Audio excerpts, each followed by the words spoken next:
Thank you. Well, welcome everyone to the Social Work Services Committee of Tuesday, the 11th of May.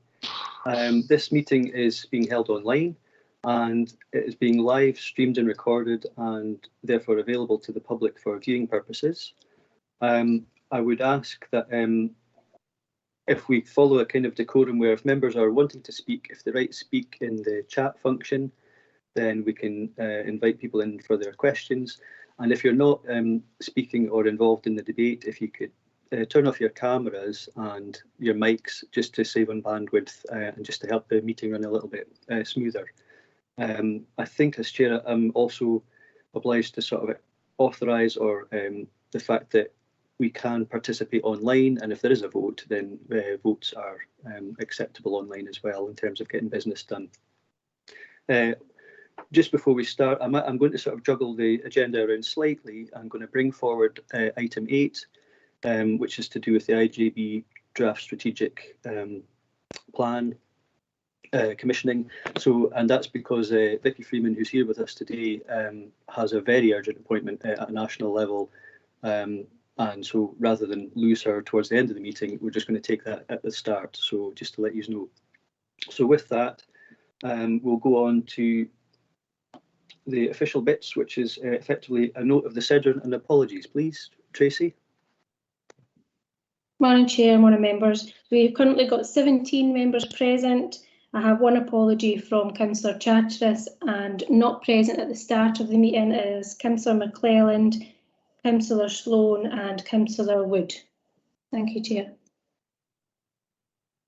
Thanks, Tracy. Councillor McClelland was in touch, and I think an alternative link to the meeting has been provided to a different email address, so hopefully he'll be able to join us in due course. Okay then, on to the next part. Does anybody have any declarations of interest, I should ask? If you could indicate in the chat function. No, I'm not seeing anything there. So with that, if we go on to the minute of the previous meeting, 16th of March 2021, it's up for approval. Are we happy to approve that? Agreed. Thank you. And with that, we'll go on then to the brought forward item, which is the Dumfries and Galloway Integration Joint Board Draft Strategic Commissioning Plan. And we have Vicky Freeman here to speak to this. Vicky, do you maybe want to say a few words on this to take us through it? Thank you, Councillor Thompson. Yes, work on the next strategic commissioning plan for the Integration Joint Board really began at the end of 2019, when we were trying to engage with as many members of the public and other stakeholders around the strategic commissioning plan as possible. This work was paused for 2 significant periods during 2020 due to the COVID-19 pandemic, so this did impact on our timescales for completion of the strategic commissioning plan. We therefore undertook a full review of the existing commissioning plan for the Integration Joint Board, and it was agreed at the March meeting of the board to retain their existing plan for a further 12 months. So our existing plan takes us to the 31st of March 2022.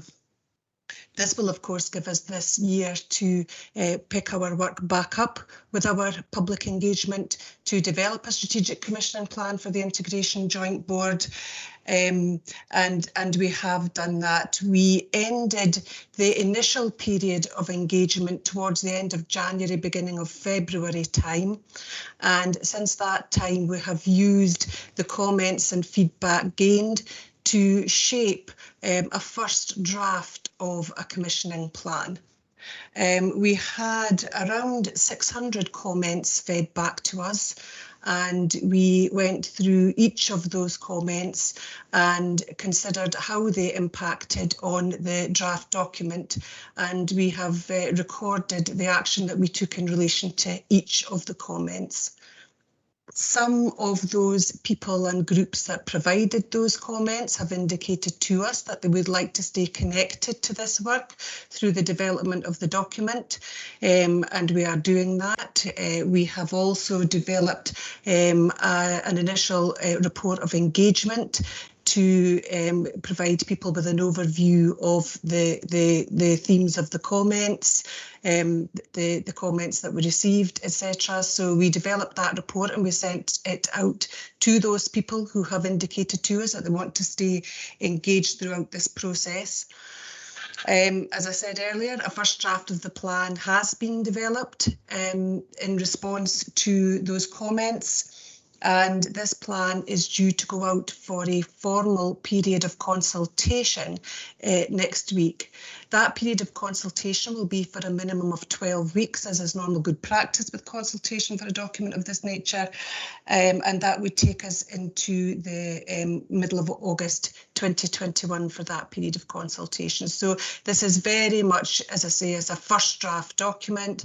It is a time where we will develop a full programme of engagement activity through that 12-week period, and we will be looking to engage as many people around that as we possibly can to help shape this document.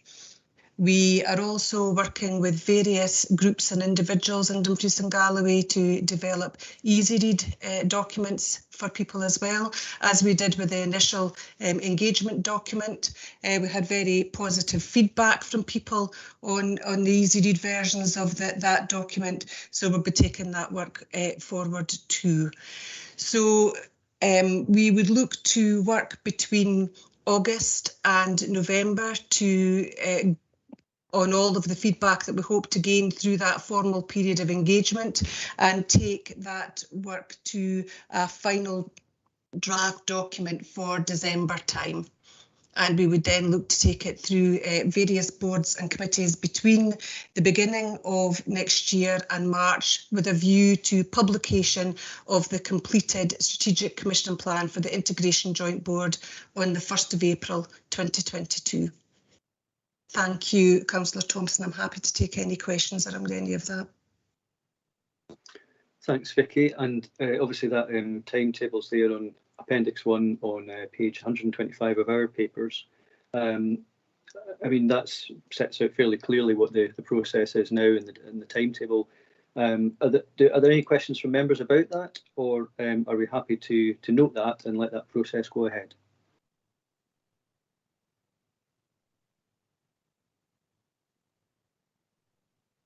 Okay, I can't see anything coming up in the chat, and I don't see any hands up. And there's Councillor Murray's come in to agree. So I mean, I think we're basically happy to agree. Although I did see a hand up there just now, so bear with me. I'm just. It's Councillor Campbell, Dougie Campbell, Chair. Okay, thanks, Lillian. Councillor Dougie Campbell. Thanks, Chair. I can't put my camera on because of the internet problems this morning. I was just to ask a quick question. In the draft report, there's reference to adopting a human rights-based approach.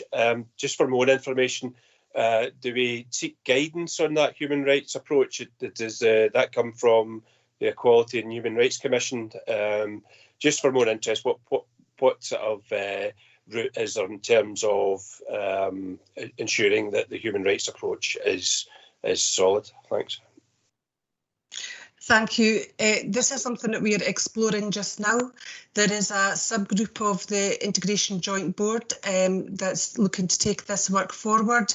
And again, we're engaging with people more broadly to explore what we mean by that and what a human rights-based approach looks like, and how we, recognise it when we see it, and we know that we've got there.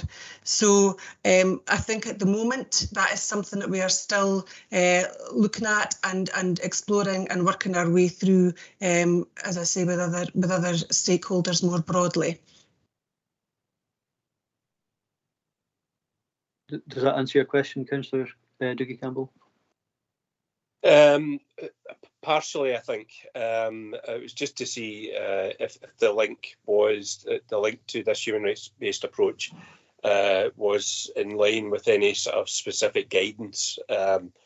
But I thought it's where it probably would be through the Equality and Human Rights Commission. But it's just to know if there is guidance there that I could refer to. At the moment, within the draft document, we are looking at the panel principles of human rights. We realise that there are probably, wider principles around that, and that is what we're looking at just now. But at the moment, we've just looked at the panel principles. If that helps at all. Yeah. Okay. Thanks for that, Chair. Thank you. Maybe that's something that obviously this is out for consultation just now. Maybe that type of if we are adhering to certain standards, if those standards could be explicit, so anybody who's wanting to know what kind of values we're adopting, and then maybe that would be helpful just as part of the consultation. So thanks for that. With that, then I think we can go to the recommendations, which is to note the progress and also the timeline for completion. And I see in the chat that that's agreed. So, okay, thanks very much for your time, Vicky. I hope that lets you get on with the national business. Also, it's mysterious, but I'm sure it's very important. So, thank you. Okay, with that, then on to item 4. So that's us back to the summary of our performance and also the proposed amendments to the current business plan and the annual refresh of the business plan for 2021-22. We've got Gillian Grieveson here to speak to this report. So, Gillian, I don't know if you want to maybe add a couple of comments just now. I know we'd spoke earlier about a potential joke within the papers, but anyway, I'll let you pick that up. So that's fine. Yeah, thank you, Chair. I will briefly take members through a very quick summary of the refreshed plan. So we have presented what is a broad look at the changes to the service over the last 12 to 15 months. Members will be aware that we were not able to present the 6-monthly performance report as we would naturally have done. So most notably, it's the immediate and continuing response to the COVID pandemic. The refreshed business plan is set out in themes. We've tried where we can to capture some of the many changes to service delivery, some of the changes we've seen to our contact with service users and our work within the communities. So again, each of the themes kind of broadly depicts the work over the past 12-month period, including our response to COVID. The performance appendix, you will note, looks different. We used to have the green ticks and the amber triangles to kind of indicate performance as we've gone through. The format of that is different again because in some areas we've not been able to monitor that performance and progress. Therefore, some of the indicators are rendered meaningless at the current time. The performance itself will be re-evaluated and presented back to members at the 6-month performance period, which would land naturally in November of this year. So the reviewed performance indicators and projects will be presented for that consultation and comment and input from members at that point.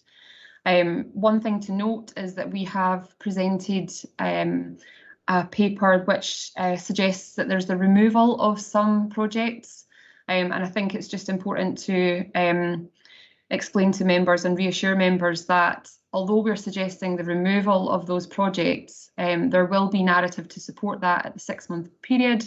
Those projects have come to a natural end in that they have achieved their project cycle. That is not to say that there will not be new measures that reflect the ongoing work in those areas. You'll notice that they're predominantly around the multi-agency safeguarding hub and the integration of health and social care services, which of course are ongoing. So there will be a chance to evaluate and reassess those measures to make sure that they're relevant and meaningful for the service going forward. As you alluded to, Councillor Thompson, within the workforce appendix, which is helpfully provided by HR colleagues, there are a number of charts, one of which you'll note is around the gender split within the service. Now, although the theory is correct, the numbers are not. There is not 110% staff. So apologies for that. 87% is correct, but the 23% should, of course, read 13%. So happy to take any questions. Colleagues are also here to support any questions from the narrative within the report. Thanks, Gillian. Do any members have any questions on any aspect? I appreciate there's a few appendices in there to look at, and we have got just a quick one, Gillian. So the report that we receive in November will be the more familiar format where we do have the data to sort of underpin the RAG, the sort of the traffic light kind of system in terms of performance and the colour indicators. Yeah. Absolutely, yes. It'll return to the familiar format that you're used to. So anything that has not been updated to date will be updated, and anything new to be added will be added at that point for comment and consultation. Okay, thank you. Okay, we have Councillor McKee first, and then Councillor Murray. Thanks, Chair. It's just an appendix 2. There's 2 or 3 pieces that I'd underlined. I forgot to raise them earlier on. It's obviously it's the future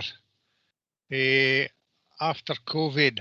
How do you see us progressing? Do you see the electronic way of working continuing? And I think the staff have to be congratulated in the way they've adapted to providing the services that they do. But another big one was where we've got staff from different departments, and there's a few of them who would like to continue as social workers. Are we in a position to be able to maintain these people and train them up to become social workers? Thank you. Thanks. So I don't know if that's in part your own, Gillian, or if that's one that Lillian can pick up as well in terms of some of the elements of that. So probably for me, Chair. Okay, on you go, Lillian. Thank you. Thanks, Councillor McKee. I will certainly answer in order.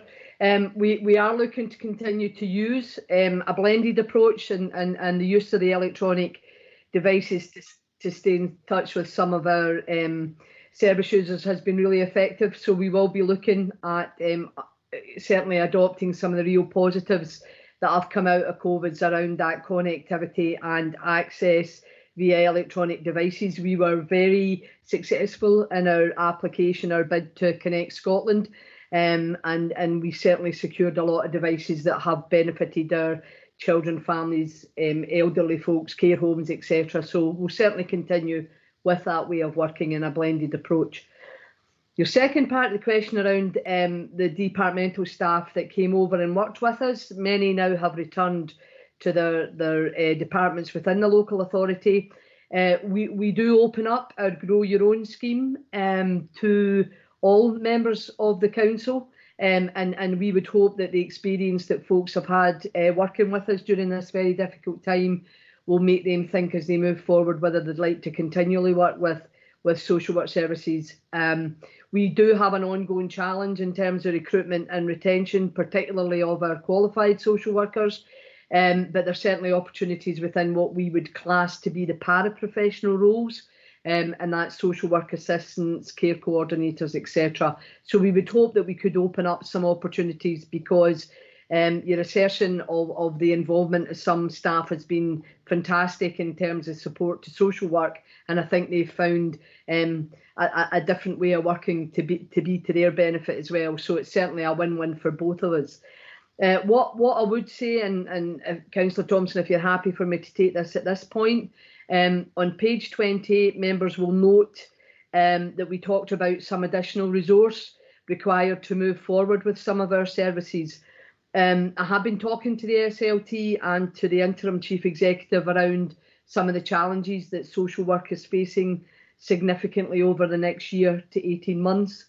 It may be that we would ask for an extraordinary committee on the 7th of June, dependent on the outcome of those discussions, both around the short-term requirement for some additional support for social work and the longer-term objectives. But at this moment in time, that conversation is ongoing with the SLT and the chief executive. But I think it's important that members, and I hope they do see through this business report, that we do have an increased demand for our services, but it's something that I believe warrants a further conversation. Thank you, Chair. Happy to take any questions on that.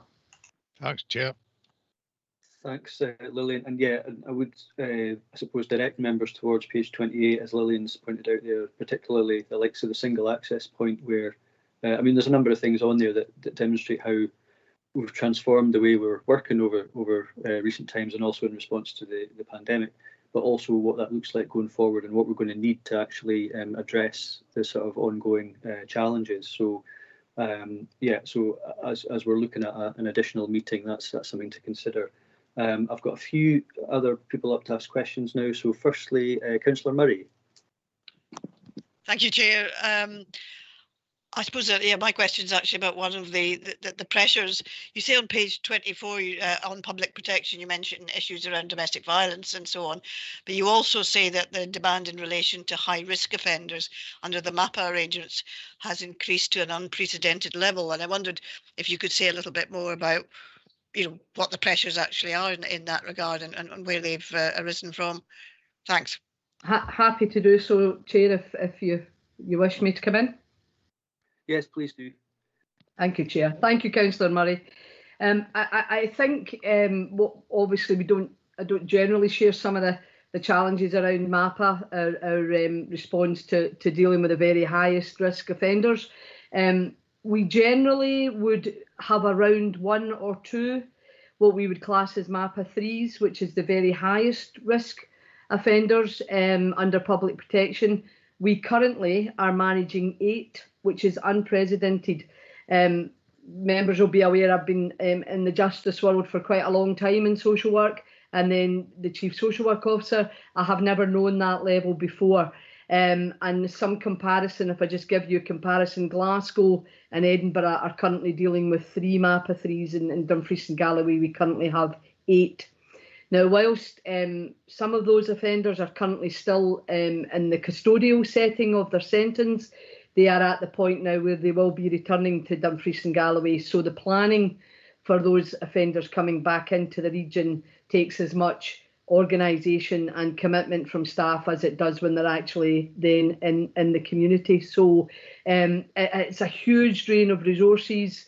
The very nature of someone being classed as a MAPA 3 requires the Chief Social Work Officer to manage and chair those meetings to make sure that the council in particular, who hold the statutory responsibility for those high-risk offenders, can ensure that multi-agency partners make sure the resources are available to manage the risk. So whilst we can never eliminate risk, you will appreciate that we do everything in our power to minimise that risk to the communities and to ensure that we follow all of the arrangements that we have for those very high-risk offenders. We've also had a significant increase in our MAPA level 2s. We generally have around 28 to 40. That would be a normal for an authority our size. We're currently sitting at 68, which fluctuates as much up to 80 at one point during the pandemic. So it's certainly a challenging time under the MAPA agenda, and we're certainly work to deal with that. Happy to take anything further on that, Leader, if required. Thank you. No, thank you. It's obviously very concerning. I mean, is this unexpected? I mean, that these people will be, or was it something we've been planning for a period of time, knowing that people were coming back into the community? For some, Leader, we knew they would be coming to the end of what you would class as fairly long sentences. For others, it's about the opportunity for them to apply for parole and for the parole board to make those decisions around how they can be seen to be managed in the community. So we have probably had 2 of those 8 that we had not anticipated would have been released, and they have been. So we have to manage that and work through it under the legislation. Thank you. Yeah. Okay, thank you. We now have Councillor Maitland. Well, if I can get my thing off, yes, there we are. Good. Thank you. That's very sobering, actually. The sort of information you've just given us there, and I suppose really what we and the public are looking for, Lillian, is that the systems and staff are there to protect us. It's really the best that we can actually do and check that that's all happening. My question is very slightly been answered by Gillian, which was I was deeply concerned to see that we were simply sweeping away the whole issue of we've sorted joint working, done. And I have to say, at that point, I looked at it and I said, "What?" So I'm very glad to hear that that will be reviewed and brought back, and because I mean, I consider that to be actually one of the main risks that this council has, and that we ought to be really spending some considerable amount of time looking at how that is actually going to work and performance managing what we do on it. The other thing I just wanted to be sure in terms of what comes back to us is that I think there's an argument here that we're not really explicit enough about the risks that, you know, service risks. We've got corporate risks, Chairman, but I'm just sort of wondering about whether we should have a look again at the service risks and where they sit as a committee. You know, I've gone through the plans and I've looked at the assurance statement, the next thing we're going to look at, the governance statement rather, and you know, it's all there, but do we as a committee spend enough time looking at the individual risks that our service actually is facing? Thanks, Councillor Maitland, and good points. I think part of the reason why I was asking about how the data would come back to us when we get the 6 monthly report was almost a sort of tee up. Well, what information are we actually going to see to be able to measure and compare against, etc., whether it's targets or previous performance or whatever. So in terms of like risk, I mean, we see risk matrices and other reports, but is in following on from Councillor Maitland's point there, is that going to be part of what we're going to see, or will it be sort of an appendix that sort of outlines that, or will it just be the narrative that we're kind of reading now? Is it quantifiable in some sense that we can actually read? So I suppose it's about how is that data going to be presented to members in future. So I don't know if that's for you, Gillian, or also for you, Lillian. Yeah, I'm happy to respond to that. So yes, in short, the risk register for the service is being further developed. We do have a service level risk register incorporated within the business plan currently. It is very high level service risk, and that is currently being reviewed to reflect the notable changes that we've had over the last 12 months. But yes, that will be reported in a way that you can see the matrix, you can see the mitigation and the contingency measures that will be in place, and then there'll be a summary update provided at each of those 6-month positions thereafter. So members will have the opportunity to feed into that process. And again, yes, the projects which have a natural end date in terms of project management have come to an end. We have to pop them into the to be removed section, but we are acutely aware that they are not at an end. There will be more development work to look at what is more meaningful and relevant as we go forward. You'll note that the project in terms of the Integration Joint Board is quite wide varied, so we've moved on considerably since that became a project in its infancy. So again, it will be a RAG status. There will be opportunity to review the narrative that attaches to that, but that is the evaluation work that we're continuing to do at the moment. And just as a second point around the development work that's going on, some of the work that we will look to produce within the 6-monthly reporting and then annually thereafter may be things that we're still currently developing at the moment, because we're still responding to the pandemic, and there's some of the elements of service delivery will be developing and changing as we go. So we don't have the answers to some of those at the moment. So I think that's what we would look to present to members. If we don't have a full concluded project or indicator, it may be that we look to members for their comment on what we propose to bring to future committees. Thanks, and I think that's fair given the circumstances as you described. Councillor Maitland, does that answer your question at least for today? On that, yes, perhaps I might be allowed to come back if another issue is not covered later on. Thanks. Yeah, no, please do. Do you want to come back now or later? Okay. Right, with that then, I think it's Councillor Howie. Hi, thank you, Chair. It's a question regarding the Child Protection Register on page 36. It states, when a child is deregistered, it is usually because there are no longer concerns for the child's safety. Just looking for clarification on what other circumstances would a child be removed from the register if there were still concerns about their safety? Okay, I can come in on that, Councillor Howie, thank you. They wouldn't be removed if there were still concerns about their safety, so it may be the wording. It may be that a child moves from meeting the threshold for child protection into then a child in need. So it doesn't change the services being delivered, but it may change the frequency. So, for example, if a child is on a child protection register, you will potentially have social workers visiting 2, 3, 4 times a week.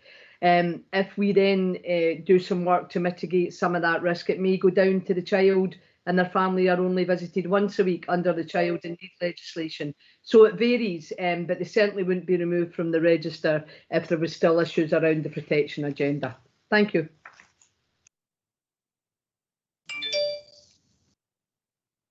Councillor Howie, is that answer your Yes, question? no, that's fine. It's just a language issue, I think. Okay. Chair, I see Stephen would wish to come in if that's possible. He may Yes, have of something to course. add. Thank you. Yes, please do, Stephen. Thank you, Chair. Thank you, Lillian. Just to add to that, apologies, the wording's not as clear as it could be there, but quite often we have children who are still at risk and we have to go through a legal process through the children's hearing system as well. So in addition to going to children in need, we might actually have to get a formal order in place, and we wouldn't have somebody on a legal order and the register as well. So that's another circumstance where the child is still deemed to be at risk in an existing setting. We have to move them onto another setting with a legal order. So that would be another circumstance. Thank you. Thanks for that additional information, Stephen. That's helpful. I've now got Councillor Ferguson. Good morning, Stephen. Good morning. I've got a couple of questions, actually, if I can, Stephen. One I'm not sure if Gillian can answer, but the other two almost certainly will be Lillian. One is, in our risk assessments, do we also do a risk appetite assessment? Because there's a subtle difference between the two. And you could have a red rag or a low risk appetite or a high risk appetite, you know, depending on what's happening. Just if is that taken into consideration when we're drawing up our assessments? But my two questions really, one's on mental health and one's on the MAPA thing. The mental health quite rightly has got a very high profile just now, and I appreciate that the vast majority of mental health services are delegated to the IJB, but the MHO function is in the council's responsibility, and I'm wondering, I suppose looking for some sort of assurance from Lillian that MHO function is getting a fair crack of the whip here when it comes to looking at its work with the integrated services, because clearly they'll work hand in hand at the time, but just some form of assurance for that. And the last thing is on MAPA, and I was just to ask Lillian about cross-border cooperation, because serious offenders don't stick in territorial boundaries, they'll just go wherever they want to go. And tied into that is the prison based in Dumfries with a certain category of offenders, when they're released, are they staying in Dumfries and Galloway rather than going back to their own home, areas, or is that maybe a reason why we've got a high number here? I'd obviously be interested in what Lillian had to say on that. Okay, thanks, Andy. I mean, I think, well, Gillian, I don't know if you want to take the first one just about the idea of risk appetite and how that features, or if it does or doesn't, and how we calculate that. And then Lillian, I'll let you think about the other ones just now. But is that okay, Gillian, to come back in on that? Yep. Yeah, thank you, Chair. Thank you, Councillor Ferguson. So to an extent, yes, is the answer. Appetite is considered in terms of the kind of comprehensive risk management process that we go through. But I take your point around how we actually develop and evidence that. It's not a standalone feature, and we don't measure it from one summary to the next. So I take your point. I think that's something that would be useful to bring to the fore when we're actually developing those risks. But yes, to a certain extent, when senior managers are developing their service-led risk registers, there ultimately is a reflection of the current and emerging appetite for risk. But I do think it could be more explicit within the process. So I'll ask our colleagues who manage the risk management process to give me some more clarity on that, if that's okay. Yes, hopefully. Yeah. Councillor Ferguson, is that all right in terms of that element?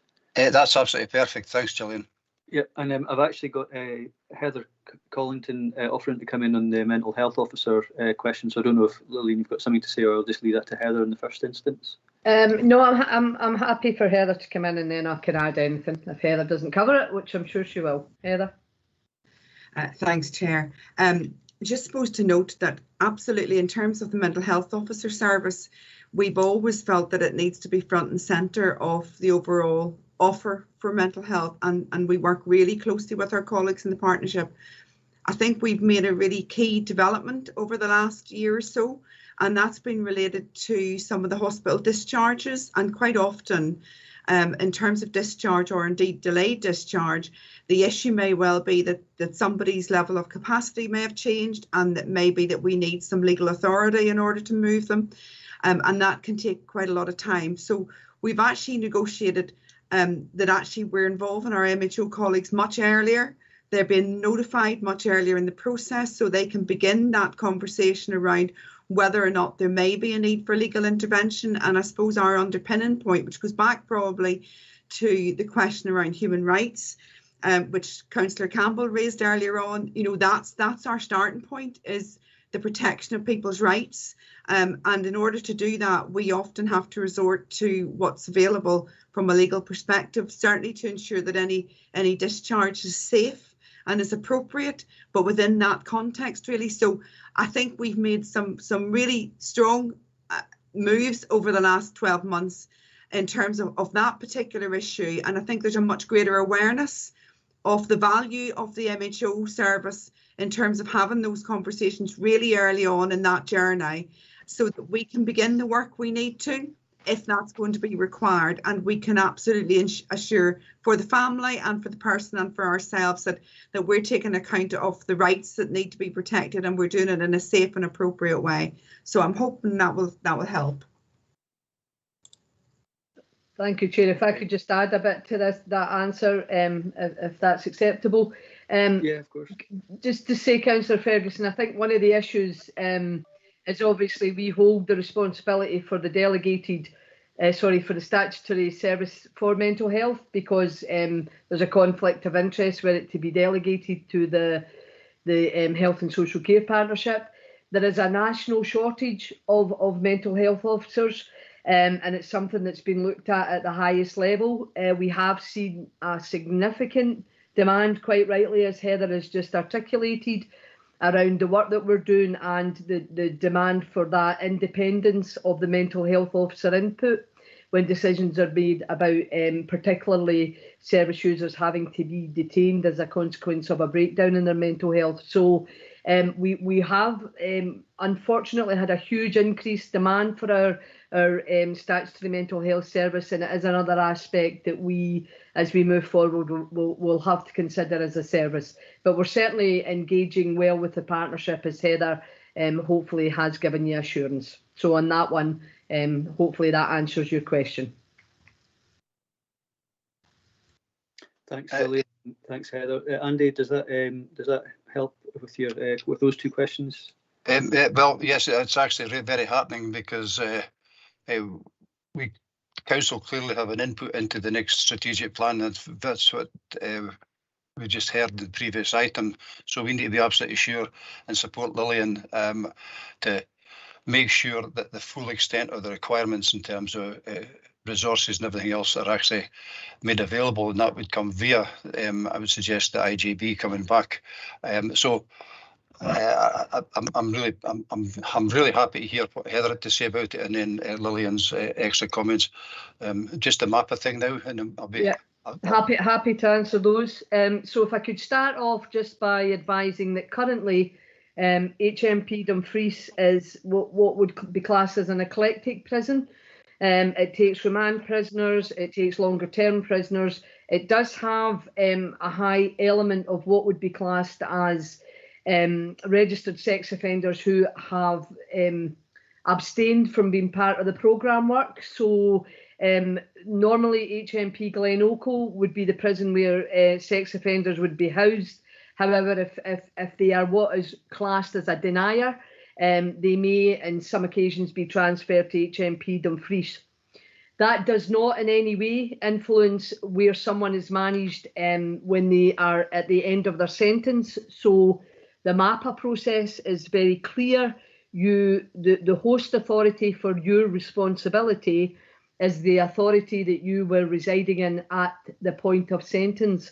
So while someone may be in HMP Dumfries, they come from Inverness or Glasgow or wherever, at the point of release, they remain the responsibility of the host authority. So I can absolutely give members assurance that any of the MAPA cases, particularly the MAPA 3s that we're dealing with just now, they are all classed and have been checked, as you would expect me to do so, as Dumfries and Galloway citizens who were Dumfries and Galloway's responsibility at the point of sentence.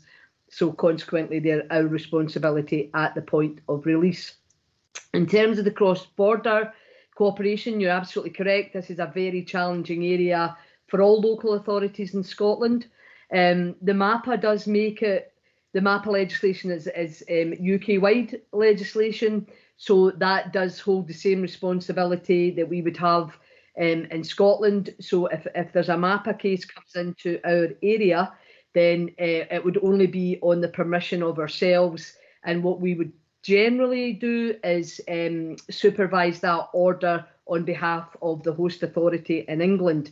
However, some of the issues around the cross-border transfers are those where the orders placed, which are many and varied, in England are different from an order that's placed in Scotland. We then have to go through a legal process of having that order transferred, or indeed the English court need to revoke it. So that happens rarely, thankfully, because sometimes we have to have that person recalled via the legal system in England. So that doesn't happen for adult services in terms of offending. It happens rarely. We have much more of an issue with children being placed in what is classed as an out-of-region placement in our area. But for MAPA and for offenders of the adult nature, it happens rarely, and we generally then have to go back to the sentencing court in England to have that order recalled. Again, hopefully that's clarified, Councillor Ferguson. Thank you. Stephen, that's absolutely, I think, the fullest explanation I think I've ever heard, Lillian, so thank you. Okay. Thankfully, we've got it recorded, so you can listen back to it and be reminded of it. No, thanks for that, Lillian.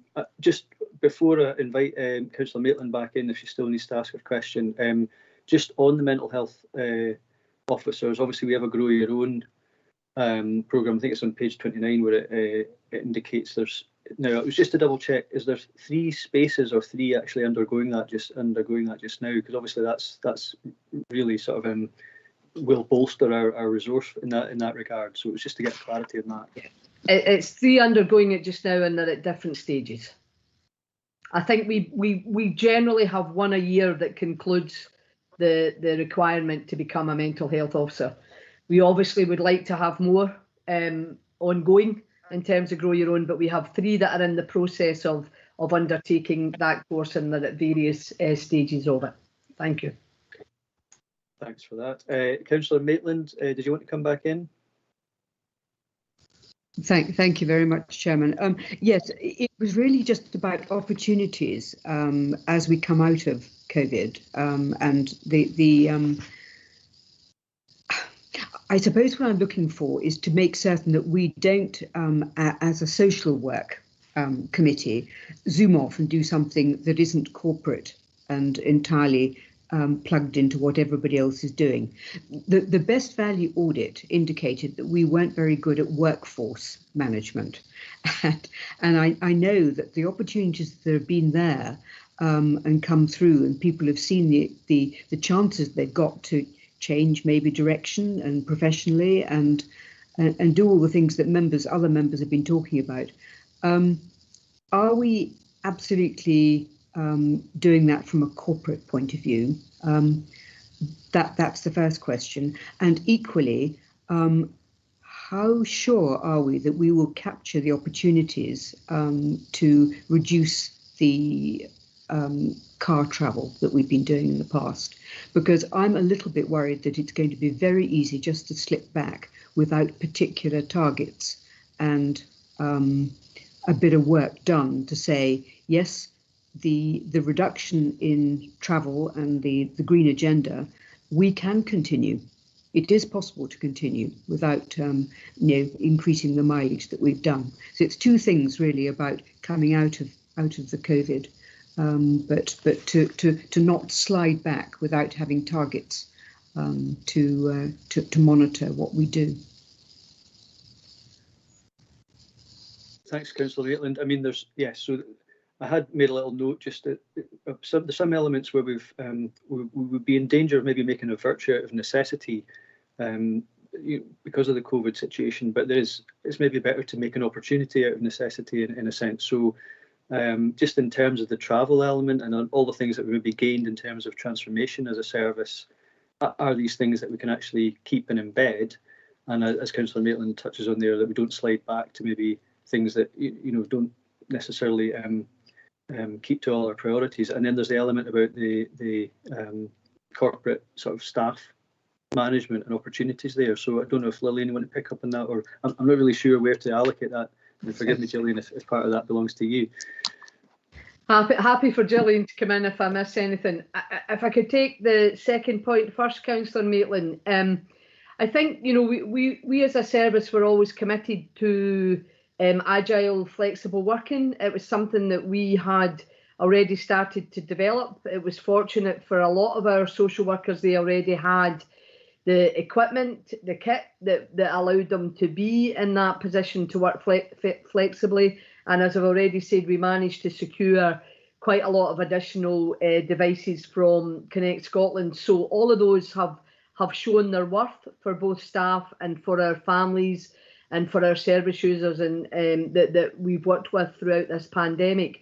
So I think we were already pushing against an open door, and actually some of the concerns that staff have raised with us is that we would want to go back to having that physical presence, and for example, if you're based in the West, having to travel either to Stranraer, Newton Stewart for your 2 weekly team meetings. So as a senior team, we've made the commitment that we'll continue to do what we can do flexibly and agile on Teams, etc., which will undoubtedly cut down a significant amount of travel for our staff. However, we have had to walk the balance of making sure that when we need, because of the nature of our business, to have eyes on a service user, their family, or whatever position, a high-risk offender, etc., then we will continue to do that. So I think we've worked from day one, and obviously Stephen and Heather are both in the call as functional leads for adults and for children. We've worked from day one on what we have classed a 3-way rotation system. We don't have any plans at all moving forward to stand down from that. It has worked extremely well for social work services. It has assisted us in making sure we've made the contacts that we had to make.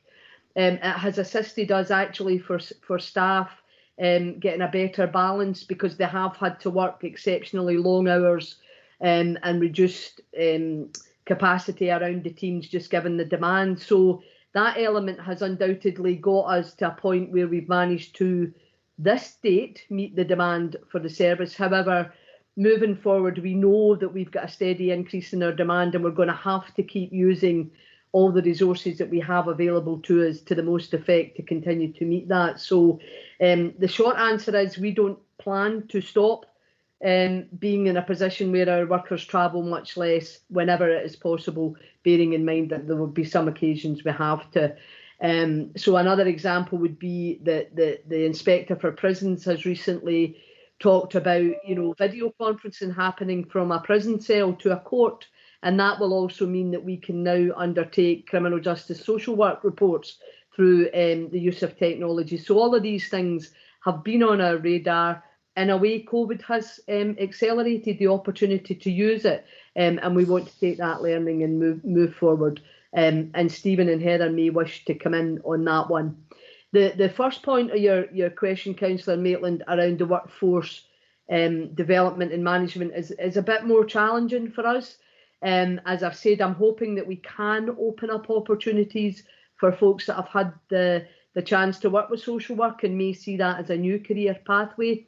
However, our issue is and has been for quite a period of time, and unfortunately has got worse, is the access to qualified social workers. There is a national shortage across the country of social workers. The social work profession is currently running at about 64% on university courses. So we anticipate the number of social workers available will decrease moving forward.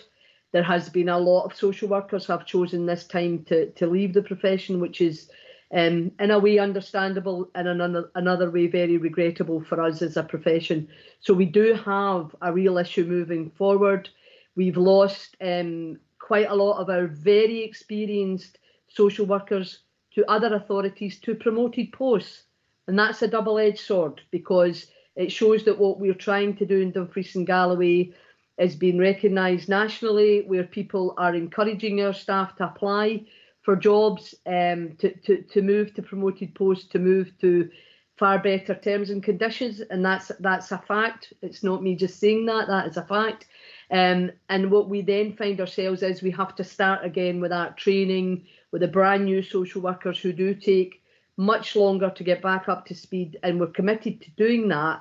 But at this moment in time, we're struggling with a balance. So I absolutely accept that we've got a responsibility for the wider council workforce development, but we have got a particular challenge around our professionally qualified social workers. Thank you.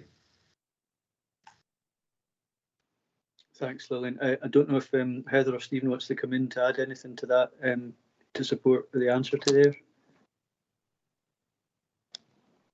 I can't see any. When Heather comes in. Heather's come in, Councillor Thompson. Oh, yes, Heather. Heather, you're on mute. Sorry, it was on and then come off. Just to support what Lillian's saying about sort of absolutely being committed not to be going back to how we've ever done things before. But I suppose we're acutely aware of the fine balance between when we can do things remotely using technology and when we absolutely need to be out there seeing someone. And so we would want to think really carefully about targets, and absolutely would agree with Councillor Maitland that we need to be, along with everyone else, looking at what our targets might need to be, but they need to take account of that balance that we will need to maintain as we go forward. Thanks, Heather. Councillor Maitland, does that address your questions? Yeah, food for thought, I think, there. Thank you. Okay, and I see Councillor Ferguson wants to come back in. Councillor Ferguson? Yeah, thanks, Stephen. Just very, very quickly, I'm just picking up on what Lillian was saying there about, you know, the double-edged sword. She's absolutely right. It's a credit that we've got people who are managing to get into promoted posts elsewhere.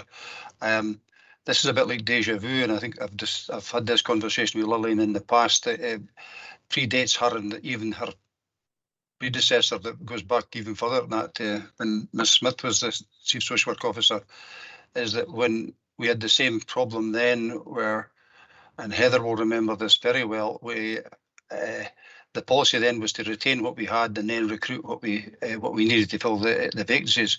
And I'm just kind of wondering here what kind of retention policy we can put in place to make sure they don't leave. I'm all for career advancement. Don't take this the wrong way, but if people are leaving because they're getting £2,000 or £3,000 or more for being an MHO in Ayrshire, for example, do we give Lillian the resources to actually make sure these people stay here rather than cross the border to get 2 or 3 grand more in their pay packet every year? Because I know that was a problem in the past. May I come back in, Chair? Yeah, absolutely, please, Steve. Just to say, Councillor Ferguson, I have asked Stuart Clanahan from HR to have a look at the current structure around our pay scale.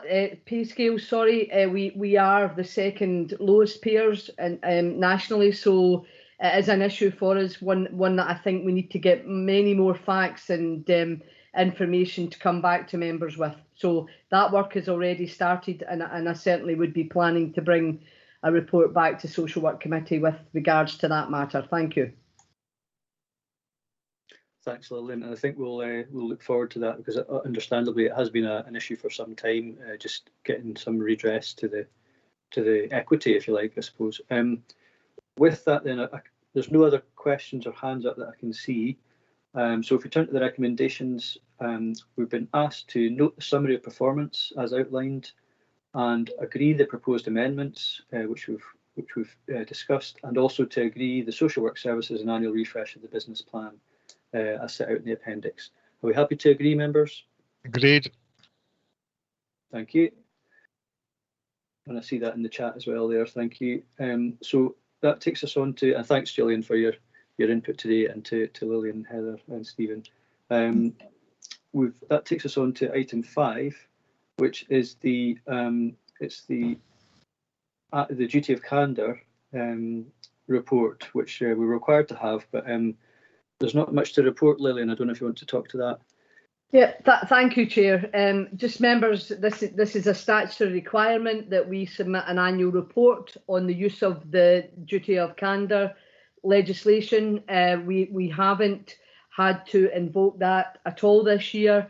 As members will be aware, when we brought the report in 2019, this is generally around a clinical setting, which obviously we don't manage. We don't own or manage care homes, which is where some of this legislation may come into being. So haven't had to use it this year. We will obviously submit this report if members agree with a nil return. And equally, last year we didn't use the duty either. However, it is difficult to say moving forward whether we would ever be in a position that we had to report. I sincerely hope that we won't have to invoke the duty at any point. However, that's something that's an unknown at this moment in time. It has not become a burden for social work services. We believe we've got all the requirements in place where we to use this legislation, and at this moment in time it is a nil return. Thank you, Chair. Thanks, Lillian. Any questions from members before we go to the recommendations?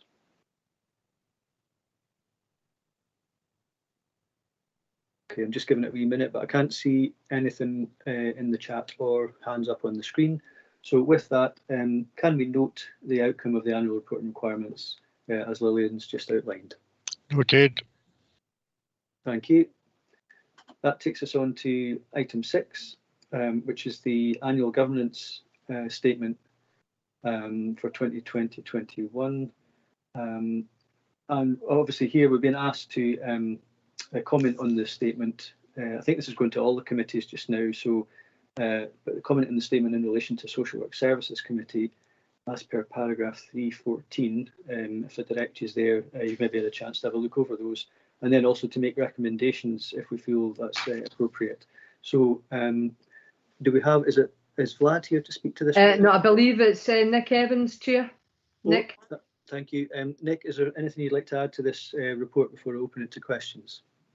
No, nothing to add, Chair. You've summarised it perfectly there. Thank you. So with that, members, any questions on this particular report or comments that you'd like to make?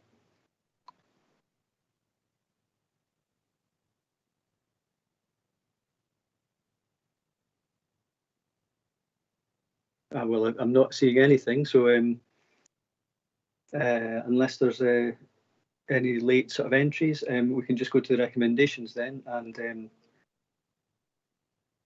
make no comment at 2.1, and also choose not to make any recommendations other than what's in front of us today. So are we happy to agree item 6 as is? Agreed. Okay, thank you. That takes us on then to item 7, which is the care home assurance update. Obviously, this is something that we've taken a great interest in over the last year or so, and I think we've got Heather speaking to this particular report. So Heather, is there anything you'd like to add to this before members' questions? No, not particularly. I mean, this is a report that's already been to the NHS Health Board and the IJB, and it really just pulls together the progress that's been made over the last sort of number of months around this issue, and the detail of the issues that have been dealt with and covered, and particularly around the need to provide assurance, and therefore within the role of the care home oversight group, of how that assurance then is brought together with a chief officer level, with Lillian around that table, so that we're cited, very well cited and very involved in that, and are really well engaged with the care homes through sort of the whole series of webinars that have taken place. So I think the relationships that have built up with care homes over the last year are very positive. There's been a lot of effort put into that, and it has allowed us then to work hand in hand with them in order to sort of help support the improvements that have been required in terms of some of the assurance. But I think Lillian and I are both happy to take questions on that one. Thanks, Heather, and I appreciate we might have had Kim McCall here to speak to this report, but she was actually away off to attend one of those very visits that we need to ensure that oversight's in place. So, okay, members, any questions or comments on this particular report?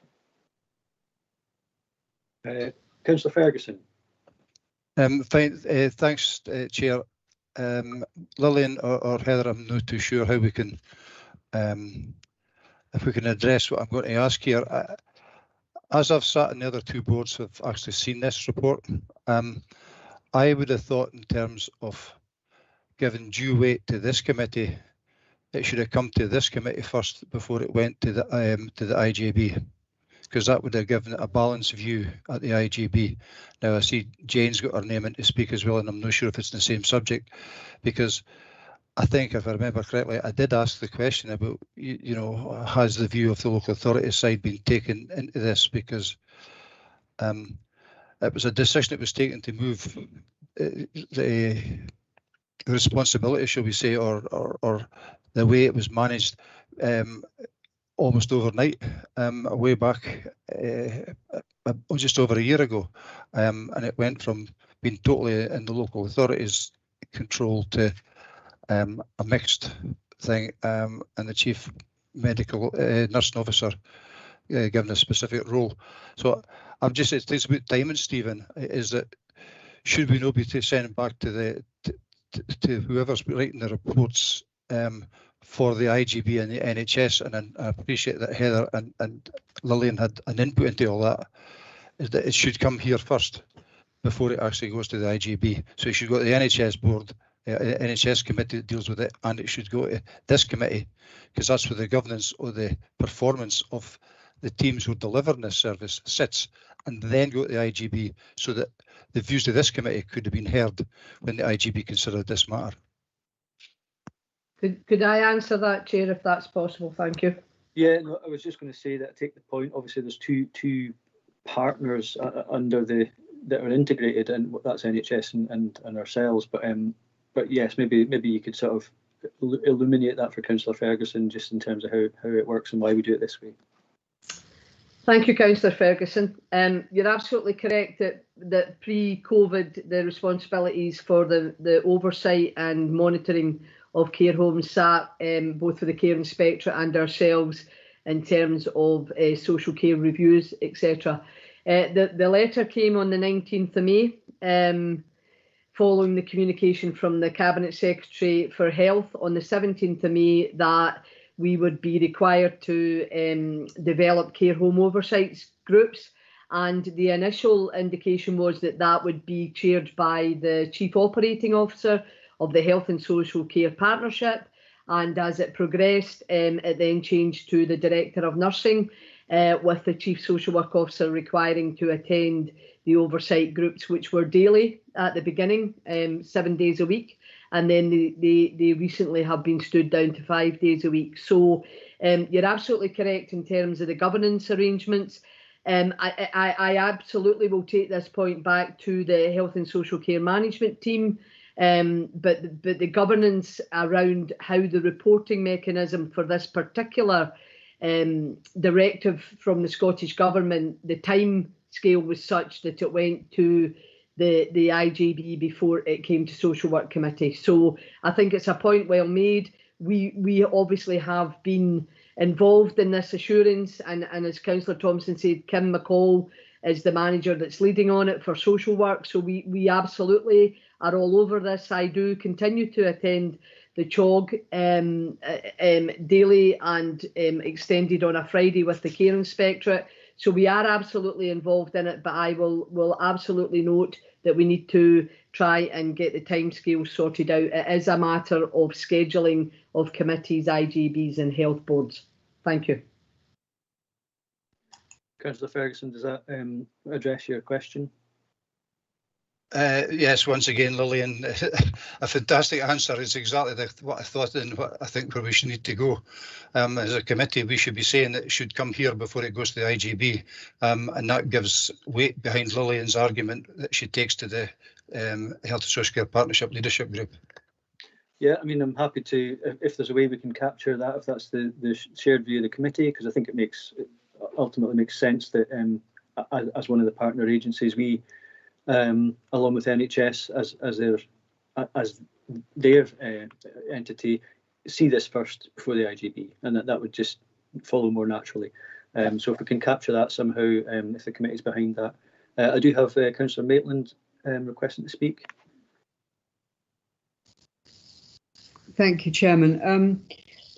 Yeah, it makes a very interesting reading, and I think it's actually a testament to the efforts and the partnership that went into working this. I mean, it happened at peak panic moment, I think, for everyone. I mean, I really do, and the fact that you know, you've got a partnership provider improvement plan, process and guidance notes in Appendix 2, which seems to be a very comprehensive document, and if I've read this right, Care Inspectorate considers it to be an exemplar, you know, I'm sort of straying into slightly wider territory here, Chairman, but there is an issue about how this sits with the independent review of adult social care, and as far as I'm concerned, it's quite curious that, you know, here we have ourselves managing to commission services and to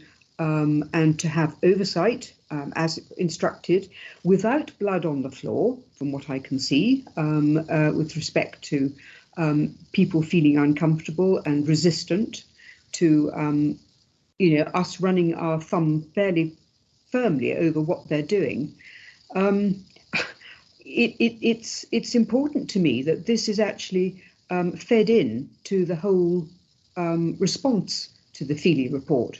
Now, I want to know when we are actually going to look at this as a committee, because I think we have got a locus in having some sort of awareness raising about what is going on with respect to the Feely report and what the implications are for Dumfries and Galloway Council and adult social work. I think it's really important that we get a grip of this and have a look at it. So I think throwing that tiny grenade in at this stage, I suspect strongly that we should be asking for a report to come back as soon as is sensible and practicable. Yeah, I mean, I think that would be very much, and I don't know exactly how and when that would best be able to come back. I know there's a bit of discussion at COSLA, the relevant boards, about this. Obviously, the Feely report made a number of recommendations, which everybody will have at least that'll be circulated, and most people will have seen those. However, we have had that thing called an election in the way, and obviously a government will have to kind of decide what it's going to do with those recommendations, and how that then comes back to us in terms of how we oversee, implement, or whatever elements of that we have to take a responsibility for, and how we change in respect to that. So, Lillian, I don't know if you want to add anything. Obviously, it's a moving picture at the moment. Yeah. So if you want to come back on that. Happy to do so, Chair, and thank you, Councillor Maitland, for your positive reflection on the work that we have done. And I can confirm that our template for assurance visits has been adopted across the country. It was taken as an exemplar and shared with other local authorities, and now is being widely used. So again, I think it's a shame Kim McCall, as the lead manager, couldn't be here today, because she's done an exceptional job in that role. On the Feely report, I think the challenge just now is we don't actually know what elements of the review will be adopted. What I would suggest, Chair, to members is that I could bring back a report on the work that's ongoing through the Health and Social Care Partnership, through Social Work Scotland, linked into the work that's ongoing with COSLA, to try and look at how we move forward with the outcome of the recommendations. Members will be aware there are 53 recommendations, but at this moment in time, we are unclear how many of those will be adopted, and until the bill is laid before Parliament, we will not know the full outcome. I would share Councillor Maitland's concern around the impact for adult social work services, for where social work will move forward and where we will sit, where all the recommendations to go through. And certainly we are acutely aware just now that it's having quite an effect on our adult social work staff, because they are very worried about their future pathway for employment and where they will sit in the new structure. The positive is that there is many elements of the review that we would embrace and would welcome. So I'm hopeful that through negotiation and consultation, we will find a way that allows us to continue with the local service delivery. Dumfries and Galloway as a partnership has had challenges, there is no question around that, but we have worked, we've worked non-stop to try and make the partnership effective, and I do believe that we are delivering better outcomes for our citizens by doing so. So I do feel it's a bit of a big hammer to crack the nuts of those health and social care partnerships that won't even speak to each other. We're not in that position here, and what we need to make sure is that we don't lose the real progress that we've made as a partnership. So I know that's a bit long-winded, but the short suggestion would be that I could bring a report advising members of everything that we're involved in to make sure that we lobby and are part of the wider consultation. And once we know the recommendations that are being proposed as being accepted, we could bring those as part of either a seminar or a presentation to a future committee. Thank you, Chair. Well, I would absolutely welcome that, Lillian, and I think you know, we are in a sort of process of change at the moment, but certainly at the Health and Social Care Board meetings, I always press the point that the role and statutory function of social workers must be protected and sort of articulated better, because a number of the reports, you know, like you sort of touched on there, it isn't evident sometimes that the proper support's been sort of taken into account in terms of social work as a profession, because it kind of gets lost in the sort of plethora of different priorities. But that's something that I always raise at the Health and Social Care Board, as do other elected members from other authorities, and I think it's one of these things that just has to, it's almost like a lobbying exercise really, but I think for members of this committee, and I think across the country, I think we really do need to get a sense of where the recommendations that have come out of the Feely report may take us and how we can best respond to that. Because as you say, we often have set the bar quite high in terms of how we can integrate and do partnership working, but often the headlines are maybe about authorities elsewhere who just haven't really figured it out yet. So yeah, so and any sense of when that could come back, Lillian, just so members can temper their expectations? I mean, we can certainly bring back the overview report of what work we're involved in terms of consultation and ongoing reflection and lobbying, or whatever terminology, both at a local and a national level. Obviously, we couldn't bring anything forward in terms of recommendations or outcomes until we know what the bill is when it's placed before Parliament. So certainly for the next committee, I could give an update on everything that we're involved in. The partnership have a number of work streams working on Feely, and certainly from my own point of view, I'm involved at a national level, as I know Heather is as well. So we could bring back an overview of what we're doing, But in terms of where we move forward in the recommendations, we would not be able to do that until the bill is laid before Parliament, and then there'll be a period of consultation. Thank you. No, I think that'd be welcome. So I think that's looking at July, I think, isn't it? Obviously, notwithstanding any specific sort of emergency committee, if you like, if we're talking about the resourcing element that we mentioned earlier. But so yeah, that would be very welcome in July. And understanding that we couldn't really competently make many recommendations, given that we don't yet know what the details will be. So I think members would welcome that. Councillor Maitland, does that help address your question? Yes, thank you. I think it's important that members understand what is what is on the horizon, because actually, oddly enough, the election that we've just last had, Chairman, was really quite silent on the subject, and I think it's important for our people, the public in Dumfries and Galloway, that we get the best. And I'm not to say that there aren't some really good things in the Feely report. There are.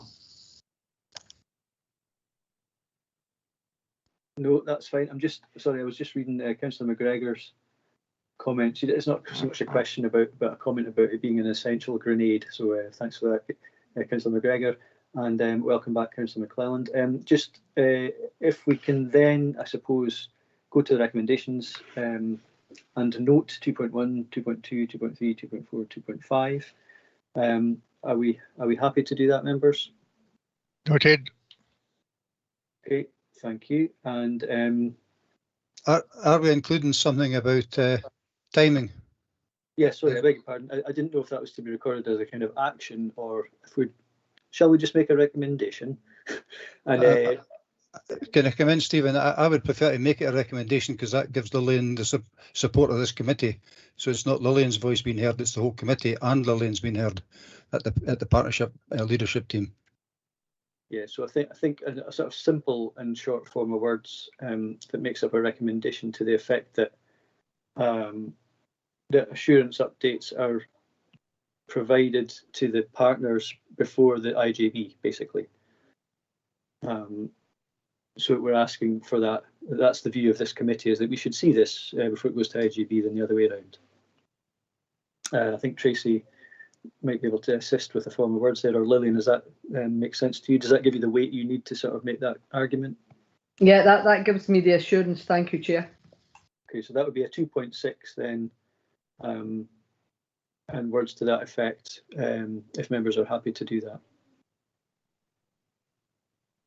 I'm seeing agreed in the chat function there. I see also Tracy is just advising that 19th of August is the next meeting.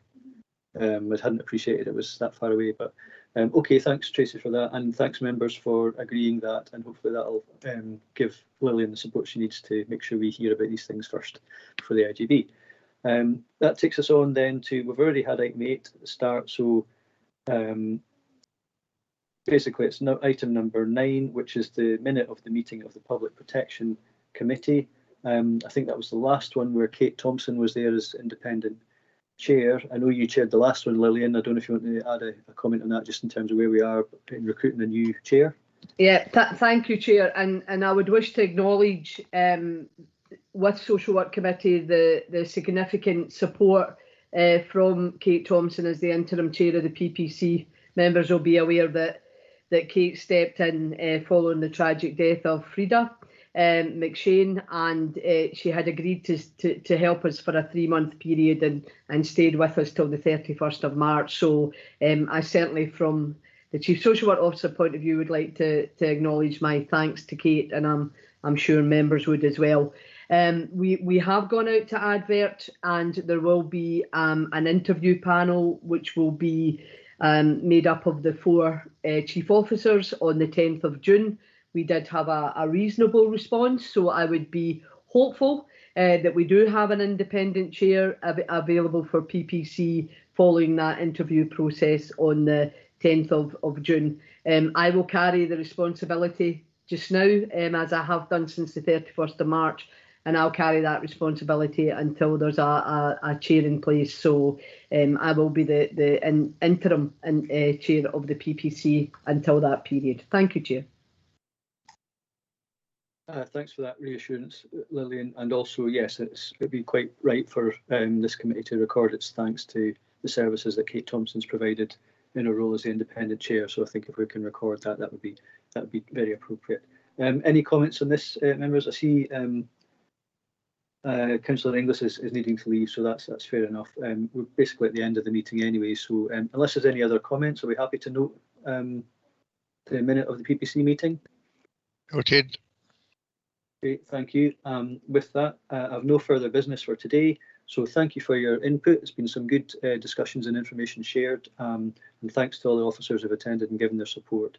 With that, I'll close the meeting. Thanks very much, everybody. Bye-bye.